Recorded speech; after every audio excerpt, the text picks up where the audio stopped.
everybody, I'm Merisu the Art Sheep, and thank you so much for watching today's video. And for this speed paint, I've decided to draw fan art of one of my favorite old childhood classics, Xiaolin Showdown. Gongi Tai Pai, which is something that they would say in the show anytime a showdown would start. Anyway, Xiaolin Showdown was a series from 2003 that was created by Christy Hugh, and like I said, it was one of my favorites growing up as a kid. And now, 20 years later, I decided to finally draw some fan art of it. Not for the 20th anniversary or anything, because actually I didn't even really know that the series was turning 20 years old this year. But it's more simply because me and my brother have started to rewatch it, and it's been on my mind. Back when I was a little sheep, me and my brothers would watch this show as it aired, and we thought it was just one of the coolest things. And a lot of ideas that I got from the show affected my likes in certain stories, like certain elements that I found in the series were elements that I consistently ended up being drawn to. That big element being a story about a group of kids traveling around the world, finding stuff, and then having to battle over said stuff. I mean, the same element is found in Dinosaur King, Yu-Gi-Oh! Zexal, Tai Chi Chasers, my favorite episodes of Pokemon, just something that was really big in a lot of those shows. Anyway, the show centers around a Chinese monk named Omi, a Japanese girl named Kimiko Tohomiko, a Brazilian boy named Raimundo Perosada, and an American boy named Clay Bailey. Each are chosen dragon warriors, Omi the dragon warrior of water, Kimiko the dragon warrior of fire, and Raimundo and Clay the dragon warriors of wind and earth. Now, the element idea at the beginning is more kind of like a demon slayer thing, where they're not actually summoning the physical element itself, but then later on it kind of actually becomes more of an Avatar of the Last Airbender, where they are. Yeah, it's kind of weird on that. Anyway, they travel around the world on their Dragon Companion dojo under the guidance of their teacher, Master Feng, to find the Shangang Wu, objects hidden over 1500 years ago and can be powerful weapons if used in the wrong hands that could potentially destroy the world. These weapons were hidden by Grandmaster Dashi after he defeated a powerful Heilin witch, Wuya, by trapping her inside a puzzle box. But when that puzzle box is given to an evil boy genius, Jack Spicer, and opened by him, the Shaolin gang must find all of the weapons before Jack and Wuya, who basically is now a ghost as a result of being trapped in that puzzle box for 1500 years. Anyway, they have to find the weapons before they do, and along the way they encounter even more enemies. And yeah, that's basically the plot. I don't know why I summarized it. I don't usually do that. I guess that's just because I really wanted to talk about the series, because it's something that looking back at it, it actually is really good. I decided for this main focus of this illustration to be Wuya in her human form, and whatever else I decided to add in this drawing that I would have time for. And I decided to go for a more painted aesthetic to this drawing to add a little bit more of an Eastern flair. I don't know. So, like I said, I've been rewatching the show with my brother, Nara Vanguard, and we watched it back when it first aired, and we were basically watching every single episode as they came out each Saturday morning on Kids WB. And then we started watching it when we got on the internet, and we hadn't watched it for a long time. We always said we would kind of rewatch it, but never got around to it. One of my hesitations was because I thought the show had a lot of juvenile / gross out humor, which I'm not fond of because, well, it's gross and juvenile, enough said. However, I am pleased to say that after rewatching season 1, there is no gross out humor, and I haven't got around to I haven't finished season 2, and I haven't got around to season 3 yet, so maybe it's more later on down the line. I don't know. I mean, there are a few moments that are a little bit kind of gross, but it's not without reason. So, maybe I'm just misremembering it, which I hope that is the case, because I don't think a story needs gross out humor to appeal to kids. And, yeah, like I said, I think that the storytelling is really good, and it's just refreshing to watch something that's not burdened by current themes of storytelling. Examples of one of my favorite moments in an early episode in season 1, episode 3. It is the first one centered around Kimiko.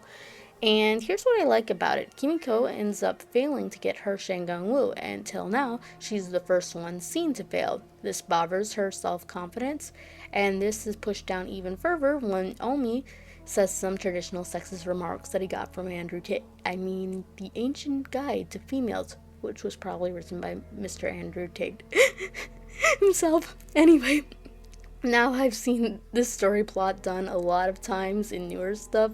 Guy acts sexist towards girl and then learns not to underestimate girl towards the end, usually because he got his butt kicked by her. However, what I like about this episode is the one who actually had to learn something was Kimiko.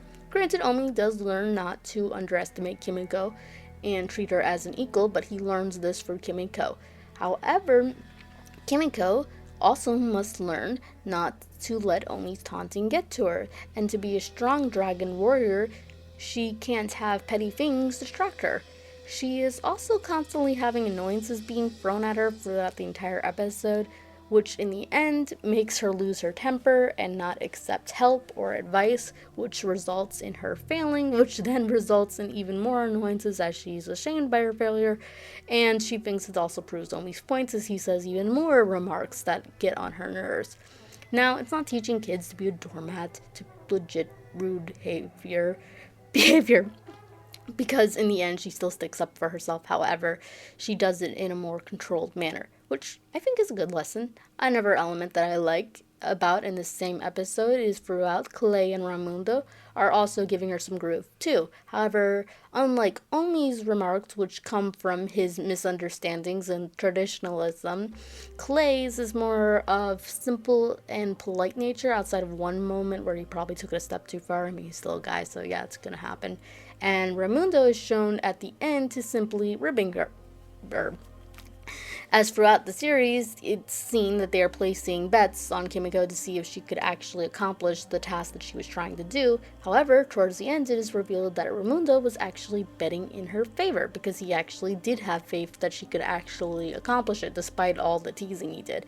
And I gotta say, I like that because, that's what friends do. They tease each other and they make jokes and they push you to be better. And again, a lot of times in newer shows, anytime a guy does act remotely close to how Clay and Raimundo were in this episode, they would be chewed out by a woman.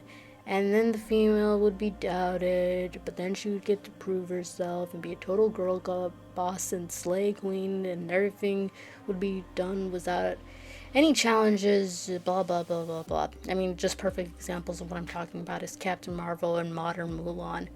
Those two come to my mind. Anyway, that's just one example of the show's nice writing. Another aspect that I do like about the show is it has fairly good writing. Fairly good comedy. I keep saying the writing and then I use writing as an example. Anyway, it has a lot of good comedy and I think the jokes still land very nicely. It's very timed nice. One thing I would probably bring up is that some people might notice a lot of similarities to another show that came out around the same time, Avatar: The Last Airbender.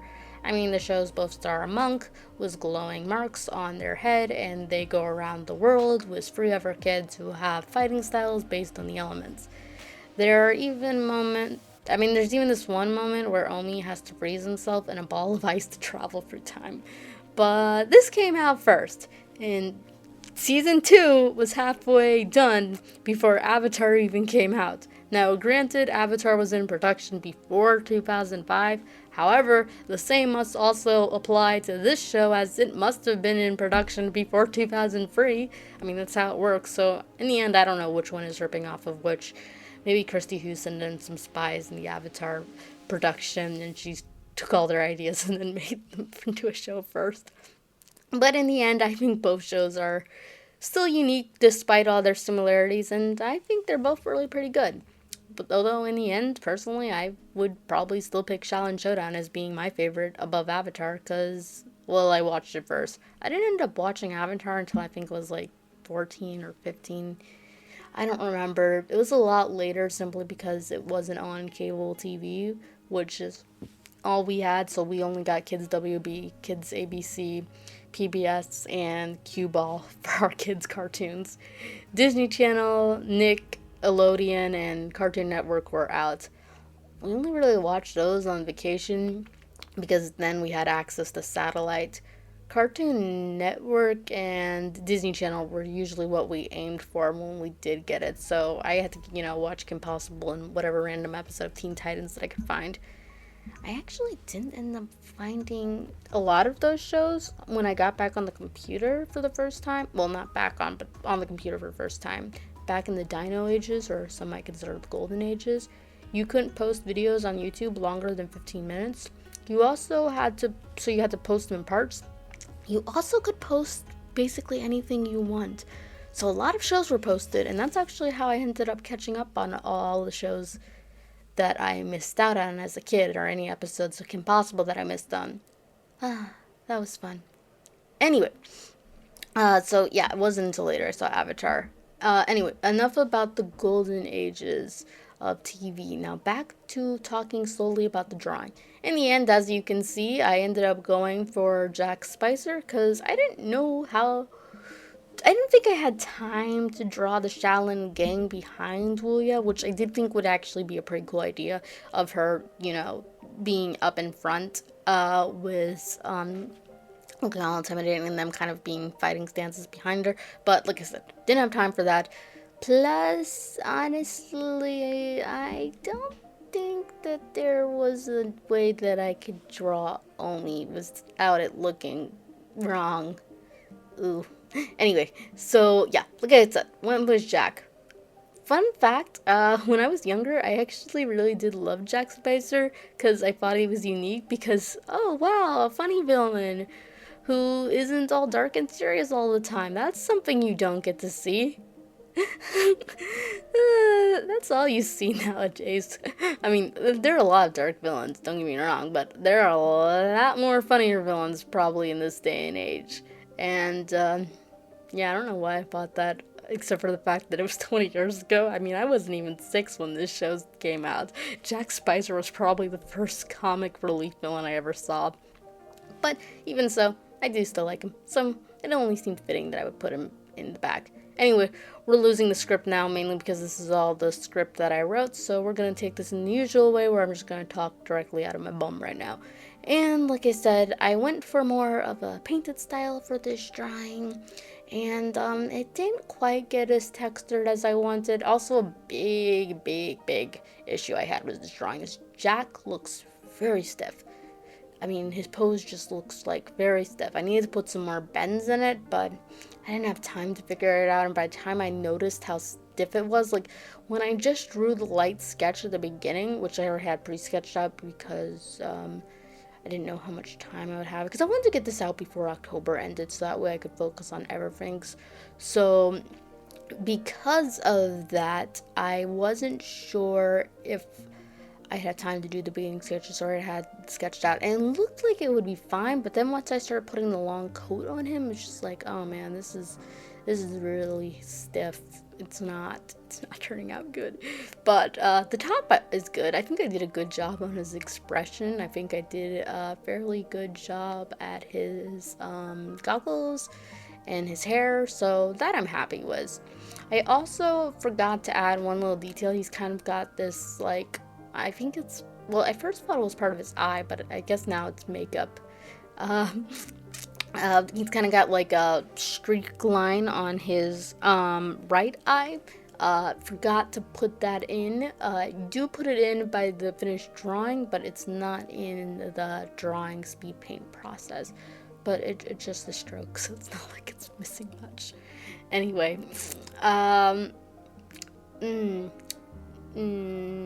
one second.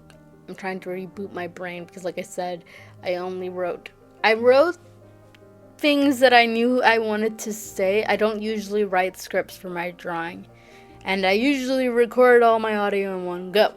So that way I can just talk whatever's in my mind. I look at the speed paint as I'm recording the audio, and then I go back to the editing, put the audio in, blah, blah, blah, blah, blah. But this time, however, I wrote a little bit of a script because I knew that there were certain things that I was going to say. And usually what I do is I just try to remember all of that. But I had quite a bit with the whole things that I liked about the show and things I didn't like. So I wrote somewhat of a script to follow along with. But now I'm out of script, so now I'm figuring out I'm figuring out what to say. I'm figuring out what I need to talk about. Oh, yeah. For Wuya, if you're wondering why her eyes are missing, it's because I decided to do a different technique. I was going to do it with Jack too, but I wasn't sure if it would work well. And I've seen this done a lot where you skip the eyes and you just color them in. And I figured that would be something very fun to do. Like I said, I couldn't quite master the painted style down to the way I wanted it. Because one thing I do notice a lot is when you're painting, doing it in the painting style, you don't have line art and you just draw on top of everything. And I do that all the time when I'm painting, like, with watercolors and oil paints and stuff, which I haven't done in a long time. I need to get back to that. But anyway, I've done that stuff all the time where you just layer it on top. But when it comes to actually drawing characters, like from cartoons or animes, I don't do that actually. I think not even when I'm doing it traditionally. So because of that, I didn't end up doing it here. I want to get around to doing it where I can try to just layer everything up. But this drawing was not the drawing to experiment with that, because it's just like, yeah, it's not gonna work. Because like I said, I wanted to get this out in a decent time. I didn't want to get it out on Halloween. I don't really celebrate Halloween anymore, so because of that, I didn't want people to think that this was a Halloween drawing.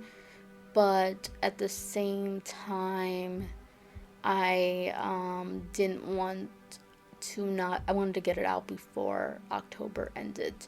So that way, I at least wanted to get it, let's put it this way, I at least wanted to get it done before October ended. So that way I could do some other stuff. And basically what my plan will be is I will do some speed paints here and there. I'm working on one really big project that's based around a video game series that I've been playing around with lately. You guys might know what that is. And I also want to do some Gothic fan art. I do want to get around to it. I keep saying it, but I haven't done it yet. I haven't even got anything remotely sketched, but I do want to do it. And I also want to get an early start on Christmas drawing, so that way I'm not scattered brained around at last minute, because I always hate that. I hate that when I'm having to do everything. I don't hate drawing gifts, obviously. I love drawing gifts for my friends and such, but I hate doing it at last minute, because then they feel rushed, and then usually they are rushed. So I just nope, I'm gonna get an early start this year, hopefully, Lord willing. So that way I don't have to worry about it at last minute. And hopefully I will be able to accomplish that. And then I'm going to work on Revolution Full Color some more, because I really enjoy working on it. And that way I can just kind of consistently work on it, because that's one thing that I know. In the end, I am glad that I finished Revolution in Full Color Chapter 1 the way I did, because by actually putting myself on a deadline, I was actually able to tighten things up a lot more, and I did cut a lot of things out that I actually originally planned to put in Chapter 1, but I don't think it was stuff that was necessary. Like, there was actually a lot of stuff that actually they benefited from leaving. So I'm glad that I actually was able to just kind of remove them, and I wouldn't be able to do that if I had more time, so I am kind of glad. But at the same time, let's face it, I would have not been on that deadline if I just consistently worked, because I started that chapter in I think I started in March, and I just finished in October, and it would have probably not taken that long, because I took a lot of breaks of just doing nothing. So yeah, I don't want to put myself, I just want to consistently work on everything at my slow pace, because this is just a hobby that I do. So I want to work on everything and be relaxed. The only thing that I notice though is when I don't have deadlines, I'm bored. After I finish this drawing, I'm like, okay, cool, finish this drawing, and then I'm like, well, now what? I mean, when I'm not working and I don't have my self-made deadlines of like with my art and stuff, I have nothing to do.